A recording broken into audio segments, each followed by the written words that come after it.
The genre of psychological horror has always been an intriguing one, but within anime I have been left ashore. Despite the potential within the medium, the only ones that I can say truly fulfill both ends of this genre are Perfect Blue, Lane, and of course Ghost Hound, which actually has a lot to do with real psychology. The staff list for this one is pretty loaded. The original story was written by Masumune Shiro, creator of the Ghost in the Shell series. The script was written by Chiaki J. Konaka, writer of Lane and Technolize, and direction is handled by the late Ryutaro Nakamura, who also directed Kino's Journey and Lane, all under the Production IG studio, which generally has fantastic production. Accordingly, it holds perfect usage of both audiovisual design to build a tense, creepy atmosphere, informed by its studies incorporation of developmental psychology, evolutionary biology, and neuroscience. At the start of Ghost Hound, we are greeted to one of the protagonist's Taro's dreams. Here, his vision is led from this dense, impenetrable forest of the unconscious to the free-flowing river of active life. All the while, his brain synapses in the background resemble cracks in the wall of the room that houses the memories he is attempting to recall. The movements and sounds of the flies as they move around are so corrupted that they are alike to TV or radio signals.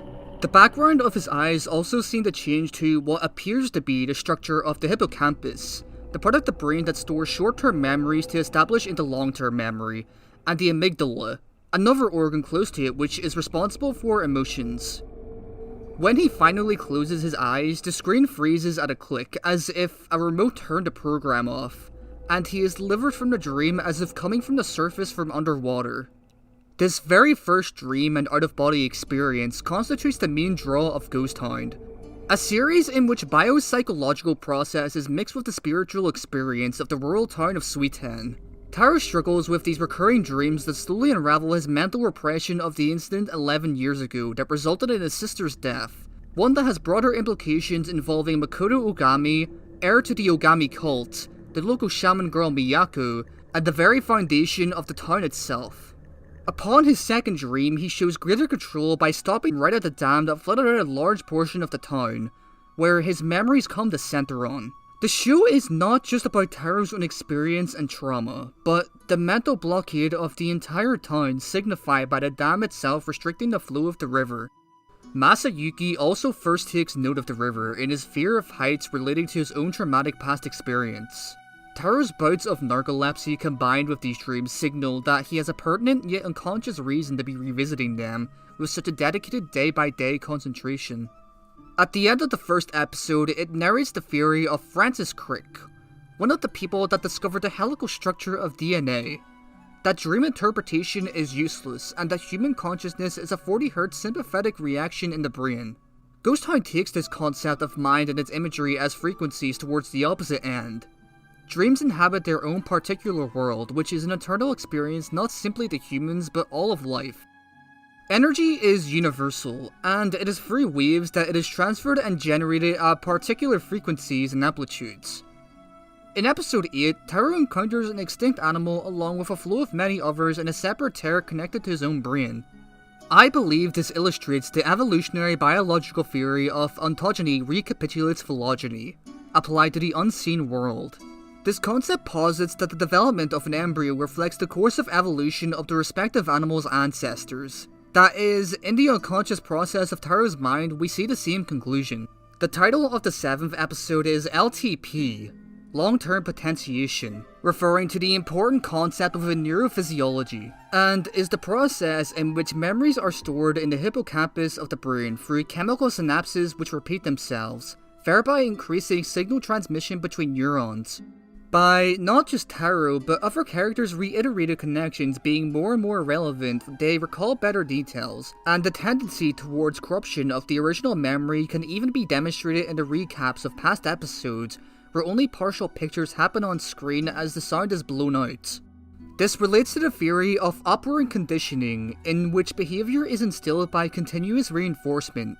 This theory was first preceded by classical conditioning, known most famously as the Pavlovian response, which is triggered by specific stimulus without reinforcement added on. Taro and Masayuki at times question the nature of their experiences and whether they are real or all just in their head, as Otori or Hirata claim. This comes from the prospect that if operant conditioning is to purely be believed, then their experiences are not only delusions from aberrant processes of the brain and mind, but brought about by reinforced behavioral patterns. Thus, they lack free will.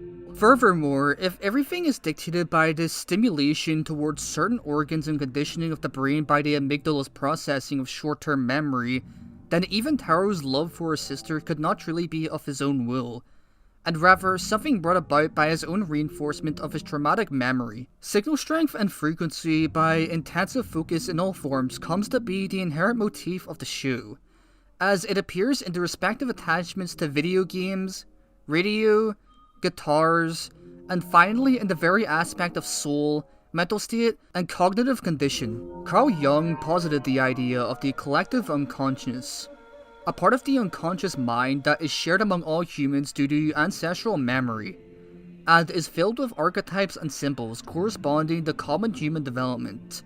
For example, Jung tells of a case where a mental patient he interviewed looked towards the sun and demonstrated how it moved along with him, and how this is where the wind originated.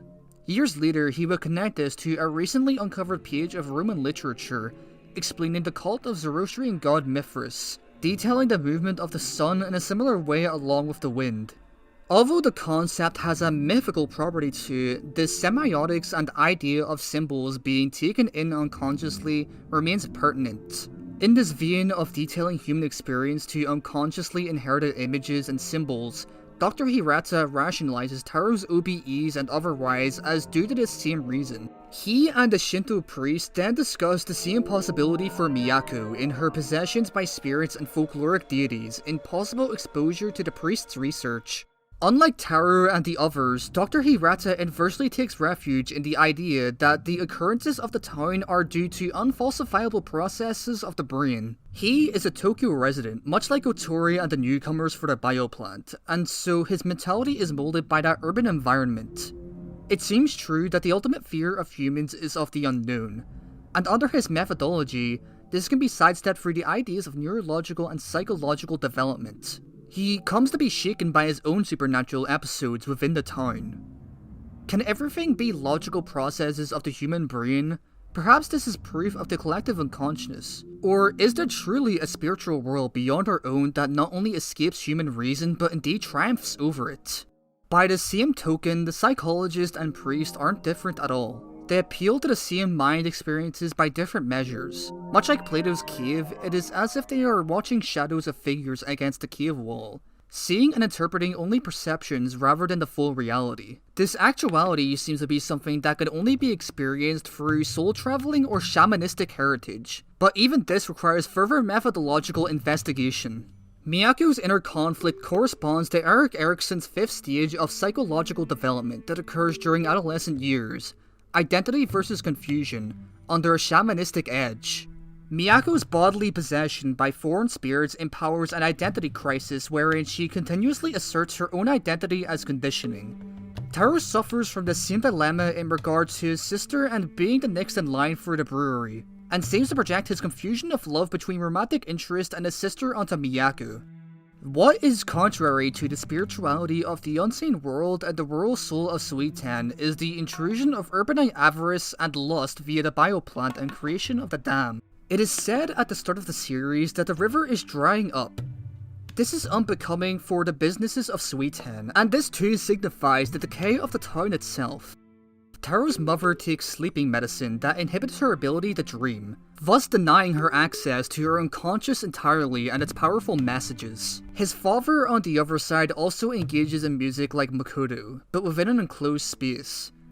The obtrusion of technological modernity embodied in the dam, built without local community input, strikes disharmony into the rural environment and upsets the balance of the two worlds, the real and the unseen. In our Faustian striving for scientific development, are we also disturbing the very fundamentals of life itself?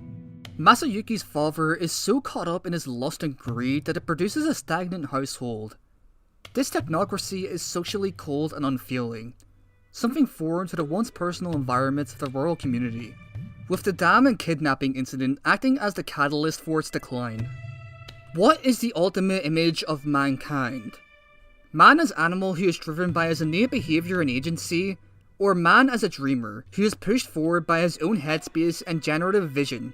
It is easy to dismiss the practices of religions as superstitious and meaningless due to the onset of modernity, but this in itself entails a sense of ignorance. In spirituality and the religious generation of symbols, we find man's highest creative impulse at work.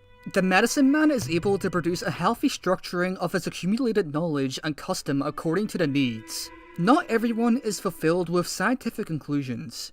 The priest is also a therapist, able to satisfy the struggles of a man's soul through confessions just as, and even in some cases better than any sort of psychiatry. The conclusion of Ghost Hound seems to be a peaceable synthesis, the bridging of the active concentration and organizational skills of the consciousness with the unbridled design and intensity of the unconsciousness, the yearning of man-made techniques and the passive inner soul of man in one union, homeostasis of the body and mind achieved. This is bordering on spoilers, but the ending builds up to the idea of a dragon god rising from the river, and people from across the town gather to witness it happen. This resembles the short story, Dragon, the Old Potter's Tale, by Ryunosuke Akutagawa, based on an even older tale and common historic celebration across East Asia. In this story, a monk plays a practical joke by putting a sign saying that a dragon will rise from the pond to ascend to heaven on the 3rd day of the 3rd month. Eventually, this becomes a huge phenomenon around the area as the local daimyo and other influencers gather to witness this event. And on that day, all believe that they have witnessed this event of the dragon god rising from the pond, even the monk that put up the sign. Could this be mass hysteria? Collective conscious inducing events to exist? Or perhaps something more mystical? Of course, the situation cannot be directly compared to the events in Ghost Hound, but it probes at the same parapsychological ideas. And above all, the probe is the feel for the truth.